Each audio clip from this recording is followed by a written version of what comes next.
The sponsor of my stream and podcast is DistroKid. If you want 10% off on your first subscription with DistroKid, release your music to the world on every major music platform. Make sure to go to my website, andrewvanzark.com, and click on the discount link under the tab of DistroKid.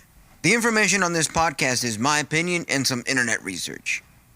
You don't know the power of the dark side. Welcome to Star Wars Chatter, hosted by Andrew Van Zark.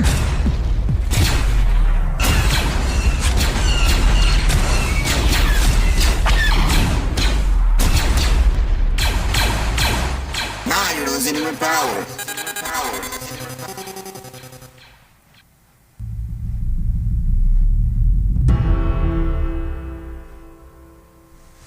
Alright, hello, welcome to the Star Wars Chatter. I'm Andrew Van Zark, and this is your safe space with Star Wars and the music.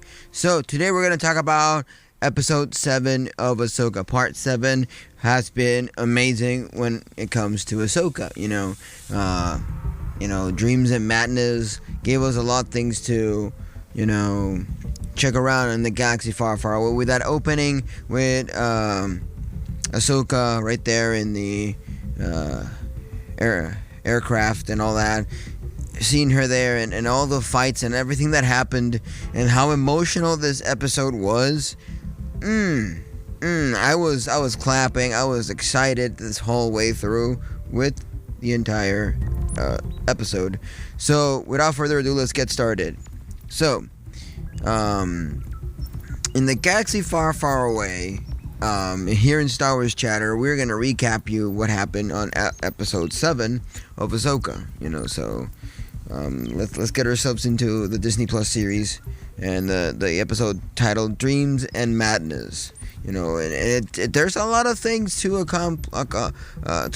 acknowledge from Dreams and Madness, and especially the title, Dreams, there's madness, there's a lot of things happening, and all the things that Thrawn was like foreshadowing throughout the whole part, just throws a lot of ideas out there, So, according to critics, this episode fell a bit flat, failing to deliver satisfying emotional payoffs or exciting action sequences. He argues that the long-awaited reunions between Ahsoka, Sabine, and Ezra lacked emotional impact unless you're deeply familiar with the animated show these characters originated from. Without that background, the reunion just didn't land. And I kind of agree with this critic in a way, that Ahsoka, the reunion we had with Ezra, with Sabine, with Ahsoka, it just doesn't hit well if you don't know anything about these characters, if you're not attuned with Star Wars Rebels. Star Wars Rebels is a quintessential thing to understand and to have at least seen part of it, to be able to be part of whatever this has to do with Ahsoka.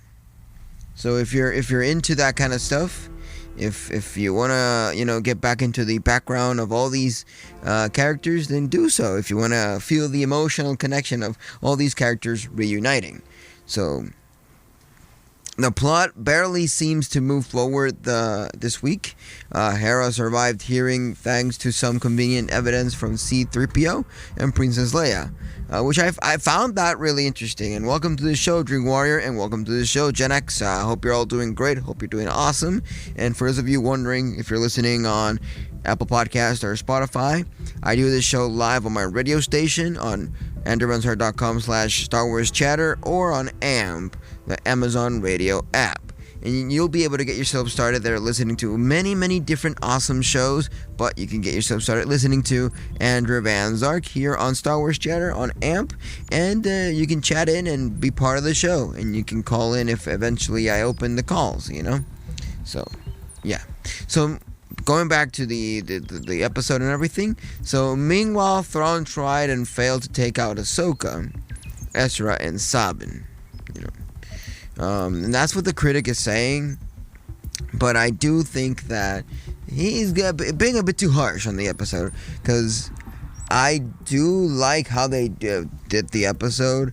I love the fight that Ezra, Sabin, and Ahsoka have with Shinhide, and the way that Baylan Skull has, try to fight Ahsoka, and then Ahsoka magically and with a magistry walks away, taking his ride, and the aircraft goes by and shoots in and makes it full dust. I thought in that part that Baylan Skull was gonna get, annihilated, killed from that aircraft, and I'm like, interesting the way they did that, and I thought it was just him getting killed, but in reality it ended up being just, a getaway for Ahsoka. So and also I liked how they're still trying to give us more Princess Leia, but they did it in a clever way. They used C-3PO, and seeing Harrison Dula getting excited for seeing C-3PO, like, whoa, C-3PO? Really? Nice. And then they start talking there, and some of the characters there let us know that we're still in aftermath of Mandalore, Mandalorian and stuff. So this actually happens after season 3 of Mandalorian, but at the same time, this also connects to the ending of Star Wars Rebels. So I do like how they're showing us all this through really quirky ways, like using C-3PO to tell us about Princess Leia and what everything is happening in Coruscant and all that. And I think it's a really brilliant way to do it, So the critic here felt like the action sequences came across as sloppy and tensionless, which I, again, disagree. I don't know what this critic was watching. Probably he was watching, I don't know, some Rocky Balboa shit and seeing Rocky getting annihilated by a Russian. And I don't think this is the case here. It wasn't sloppy. It was actually pretty good, And I'm not just being biased because I love Star Wars. I'm actually being honest here. Lots of people were really intrigued by the episode. Lots of people, Star Wars Explained. I was watching a video earlier today. Star Wars Explained said this now is what the Ahsoka series should have been from the get-go. And I'm like, oh, fuck yeah. Fuck yeah. You do know what you're talking about. You do know what you're saying. I do think that, that is a nice way to, continue the story of Ahsoka. So he also said that the dialogue didn't impress him either, and with clunky lines like Ezra saying, I think I might be going home after all. Really? You think that was clunky and cliche? Even some of the visual effects missed the mark, like some silly looking space whale. If I might say so myself, I did love how Ezra was like, hey, I don't need the lightsaber. You take it, Sabin. You do what you gotta do. I'll use the Force. The Force is with me. But she was like, wait, no, wait. You need your lights? Take it. It's yours. I'll give it to you. You've been training. Show us what you've been training. What you got. What you're up for. And that was a brilliant way to show us that Ezra is, in this point in time, a really strong Jedi. They're saying on the internet as a meme, oh, he's now the Messiah, and Messiah Ezra Bridger. And I'm like, oh, come on, he's no Moses. He's no goddamn Moses. But they're comparing him to Moses, and I can clearly see it. He is freeing all those creatures from the planet he was hiding, and I kind of see the connection why they would be saying that and why would I would have seen that, but he's not doing any Messiah shit. But it's a good joke. It's a good joke though. It's a good joke. So now, here are some highlights, like Lars Mikkelsen's delicious villainous performance as Thrawn. and some cool prog rocks inspired visuals. The lightsaber duels between Ahsoka and Baylan was also well staged. I love how Ahsoka her battle stance with the dual saber, with two dual wielding sabers. I find that really interesting, So, and it looks really, ninja like, samurai like, unlike some other people from Star Wars that, sure, they are inspired by Japanese martial arts, but they feel more European style, for me at least. So overall, our critic argues even long-time fans deserve better storytelling and action than this episode delivered. So he makes the case that more care and better working conditions could elevate this material. But with the recent SAG-AFTRA strike, which has been devastating and has been ruining everything for so long, and delaying on so many things that I wish they weren't being delayed, because every time they delay something, it makes us more anxious about the new material. So it's a good reminder of how vital creative labor is for quality entertainment. So respect that labor, and the writing, acting, and effects will improve. I think a good story has to be a well-written script and well put together production / sound effects and music. The acting, if you have a good put together script, the acting flows by itself, at least in my opinion. So he also makes the case that the skinny on the latest Ahsoka is something that that's how he describes the episode, skinny. It's left us skinny, and I'm like, I don't know. I feel pretty stuffed. I would say, I would feel really stuffed with this, So I don't know.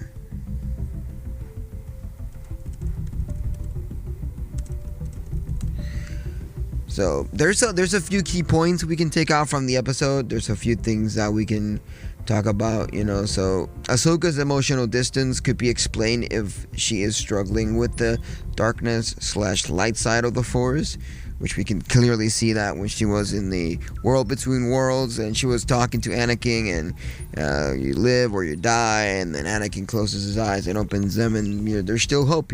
She's having that conflict really badly, like most light side users or Force sensitive people. They have this struggle whether to go dark or light, and we can clearly see that with Ahsoka, and it's happening countless of times, But her reunion with Ezra may be awkward because she worries about falling back into darkness.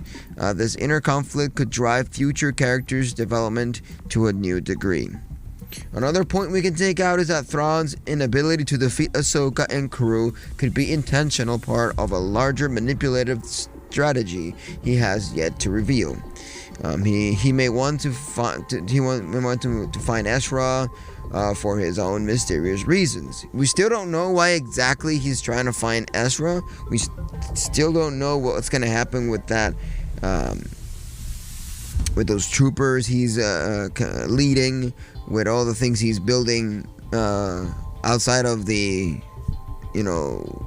clear, scratch the surface kind of visuals that we're seeing, because he clearly said on the end of the episode, hey, I am building something that they're not gonna see.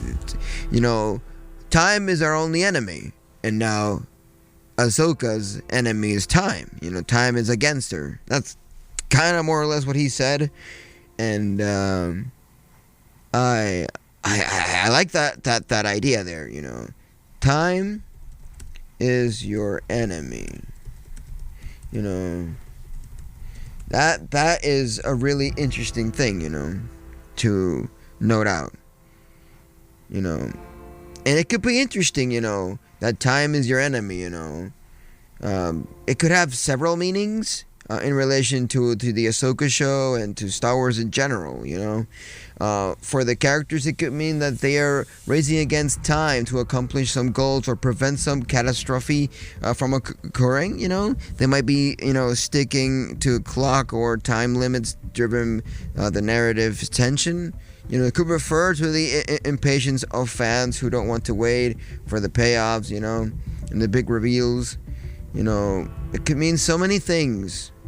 But I think for the most part, it's that the characters are racing against anything that's happening on the show. And welcome to the show, Kiraitone. Welcome. Hey. Yeah. I'm glad you could make it. I'm glad you're here. I'm super excited, and I'm happy now. Thank you. So for many reasons, that's what time can mean. Time can mean so many things.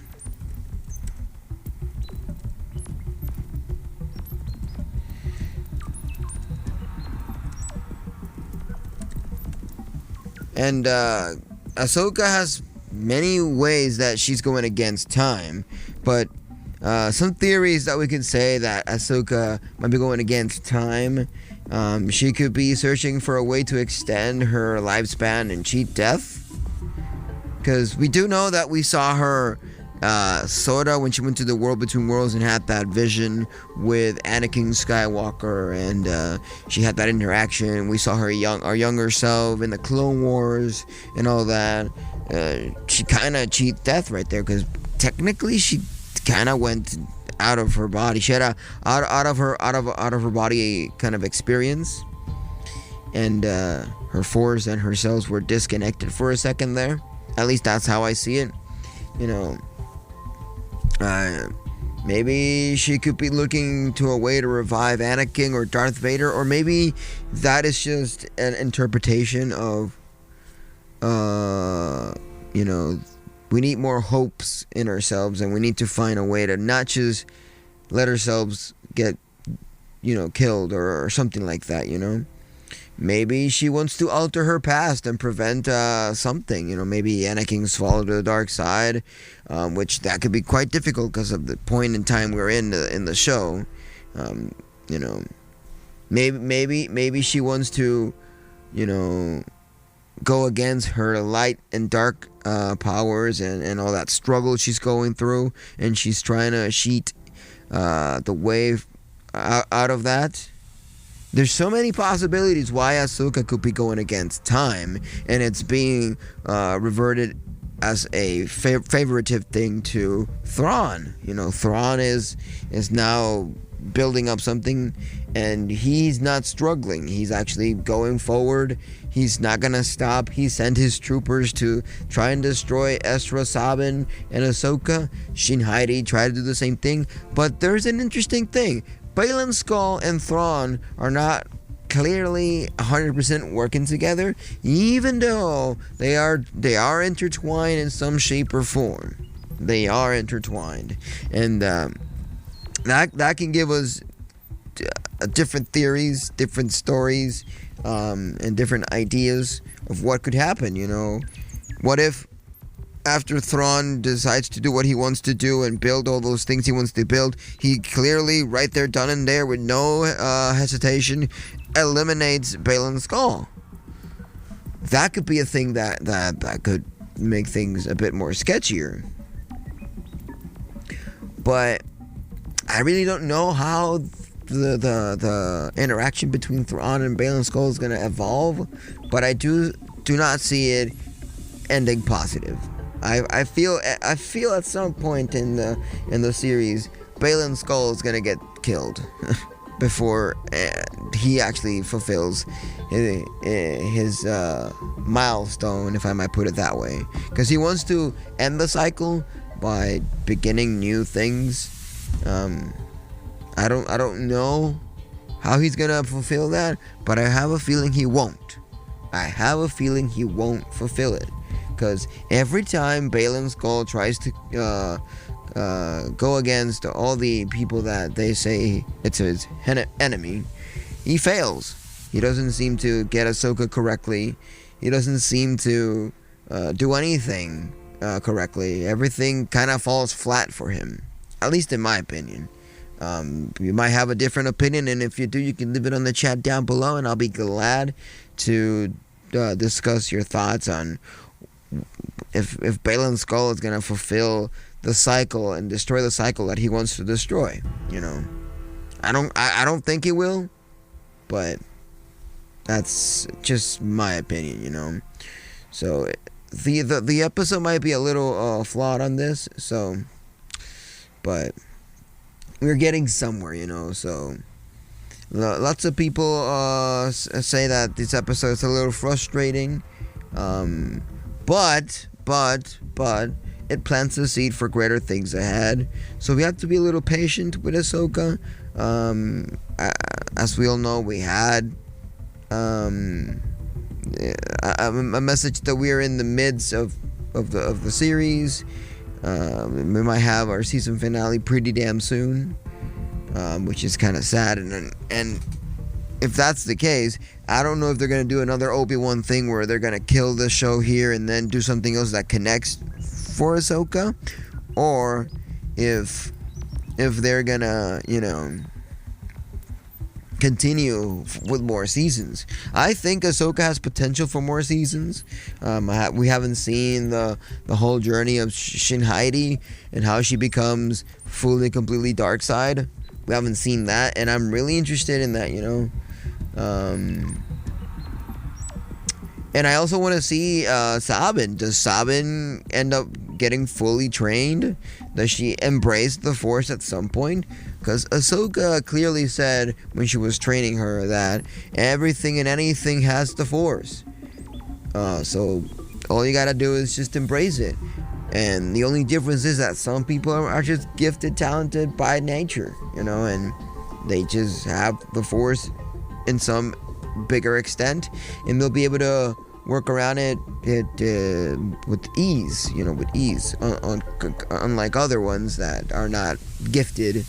They are gonna have to struggle a bit more, just slightly. So that's just those are just some of my opinions when it comes to the Ahsoka series and all that, you know. So and how we're flowing with this, you know, the adventure continues. If any of you have any thoughts, any theories here, it could be a thing that we can actually talk about, you know. But now let's read this blog post by Megan McCloskey.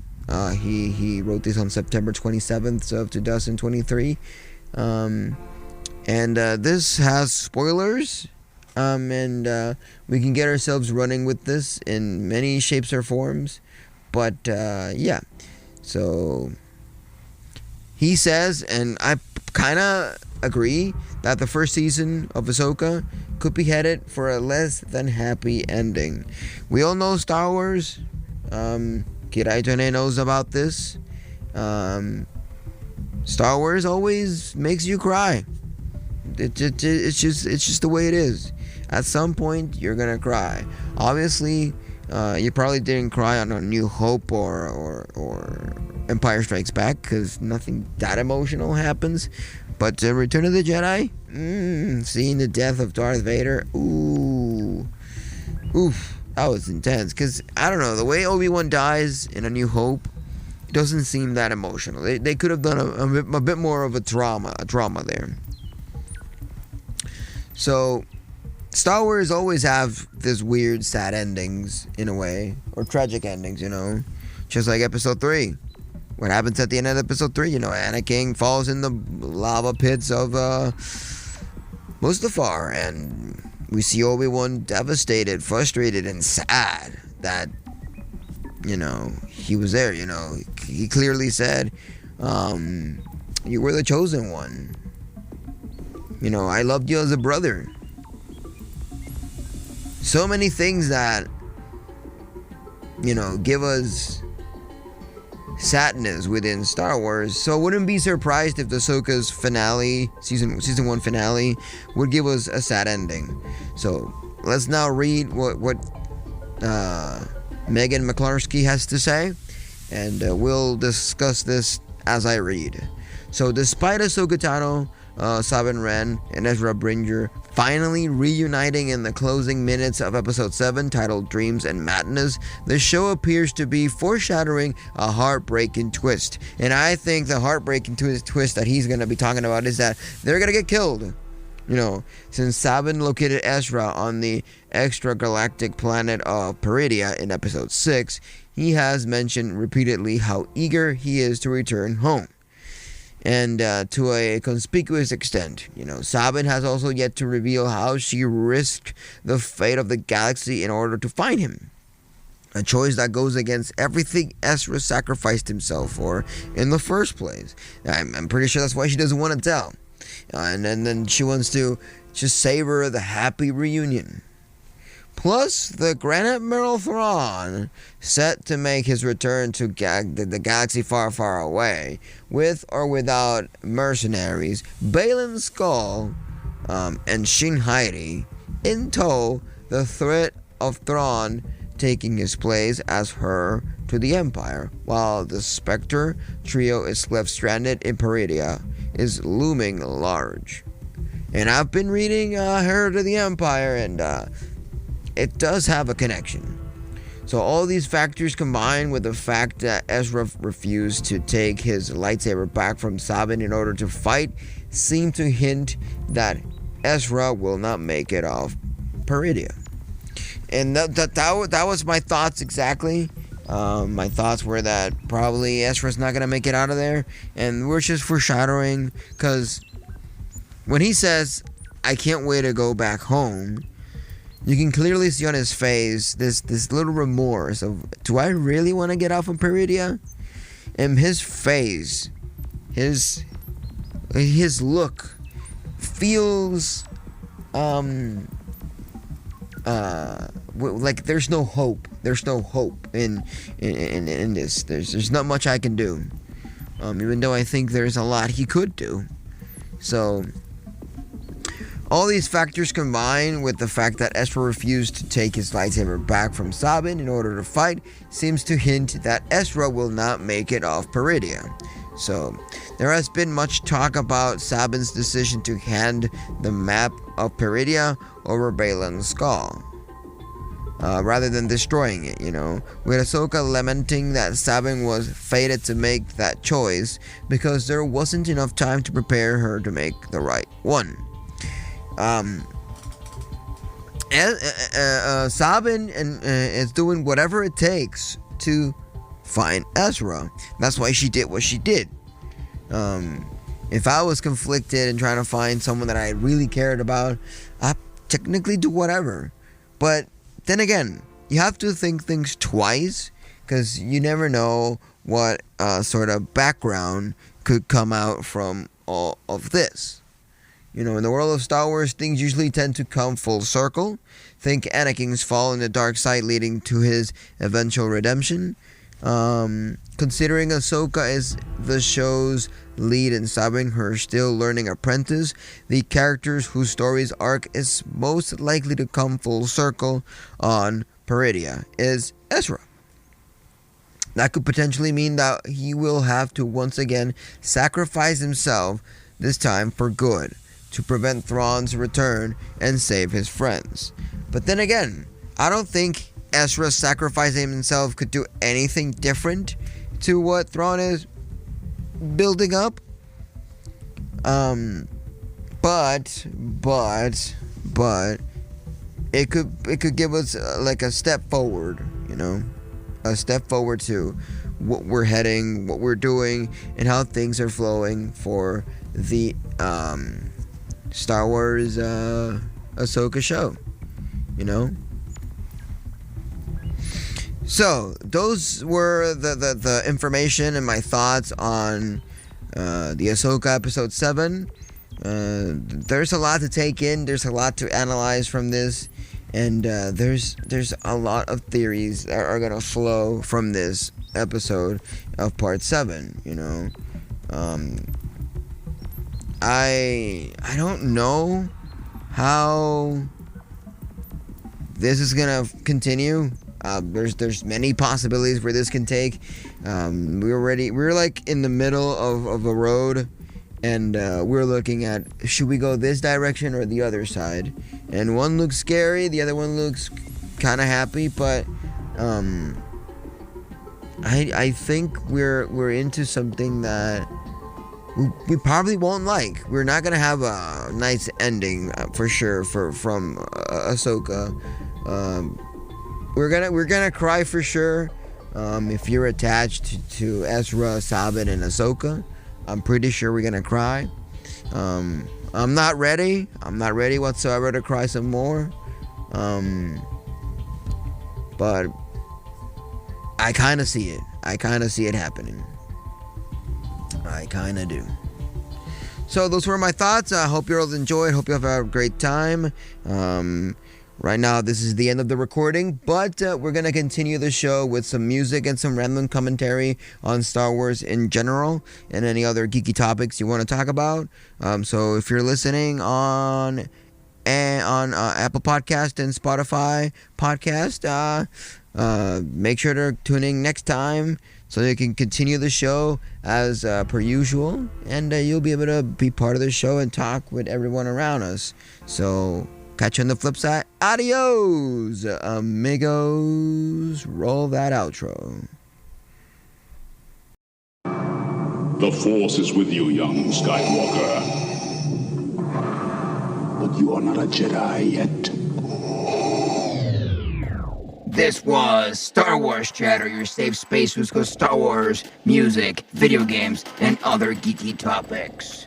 Listen on AMP, the Amazon Radio app, and get yourself started by listening to my music on every major music platform under Andrew Van Zark. But if you want to have more information, go to my website, www.andrewvanzark.com, where you can find all my social medias, music, and everything else all in one page. Trust in the Force, no lights beating, and buckle up. Now you're listening with power. Power to the music, and may the Force be with you. TV